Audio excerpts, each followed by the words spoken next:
Dogs have been domesticated for somewhere between 15,000 and 30,000 years. But despite this long association with humans, many myths about dog behaviour still persist. Understanding how dogs see the world can help us to become better dog owners. Appropriate socialisation is essential to help dogs to become calm and confident as they grow up. Puppies have what we call a socialisation window from about 6 to 14 weeks of age. During this time, they will accept as normal any new experience that is introduced to them in a calm and positive manner. And this is the best time to build up positive associations with any potentially scary experiences. For example, it's really important that during this time, puppies are introduced to a variety of different people, especially children, and they should also experience traffic and other animals too.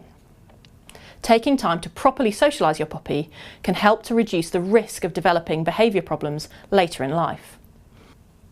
It is also important to understand how dogs behave socially. The idea of an alpha dog is now very outdated. We now know that dogs do not have a linear dominance hierarchy as previously reported. Instead, they respond well to positive reinforcement training and consistency from their human handlers. Positive reinforcement training rewards the dog for demonstrating the correct behaviours. Aggressive behaviour in dogs does not usually arise from a desire to dominate, but from feelings of fear or anxiety. Fear may be created if a precious resource, such as a toy or the dog's food, might be taken away, or if the dog is forced into an uncomfortable social situation, such as a visit to the vets or an interaction with a child.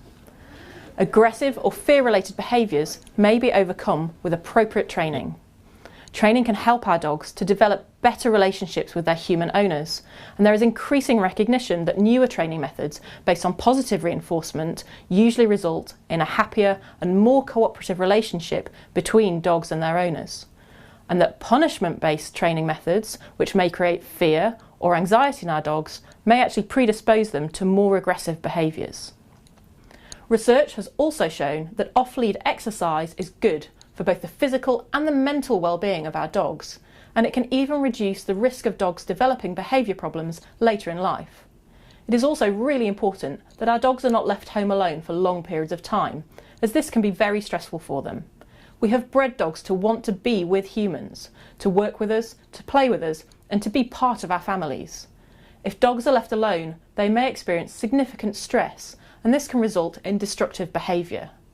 Companionship is very important to our dogs, but it is equally important that they also have a safe and secure resting place within the home. Children often want to play with dogs, but dogs may find interactions with children stressful, and so it is important that these interactions are properly supervised and are not forced. Dogs are part of our families, but as dog owners we have to remember that they have their own individual dog needs, and by taking the time to fully understand these needs, we can set our dogs up for success as long-term members of our families.